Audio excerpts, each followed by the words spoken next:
Un constat, l'insécurité grimpe.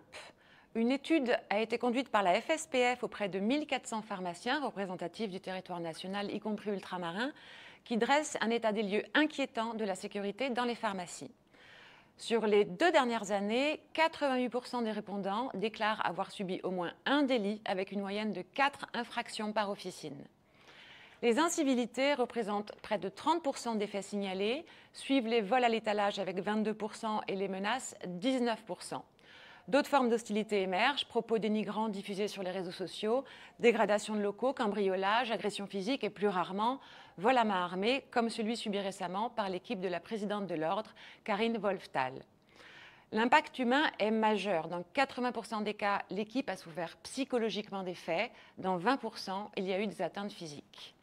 Les plaintes sont peu nombreuses et les résultats peu probants. En effet, seuls 30% des pharmaciens victimes ont déposé plainte et 71% jugent la réponse policière ou judiciaire décevante. Lorsqu'ils renoncent à cette démarche, ils invoquent en premier lieu son inutilité, puis le manque de temps ou la peur des représailles. Pourtant, une résolution partielle ou totale a été obtenue dans une large majorité des situations signalées aux forces de l'ordre. Les chiffres de la FSPF rejoignent ceux de l'Ordre national des pharmaciens. Pour y faire face, la FSPF plaide pour 1. La mise en place d'une ligne d'appel prioritaire avec les forces de l'ordre.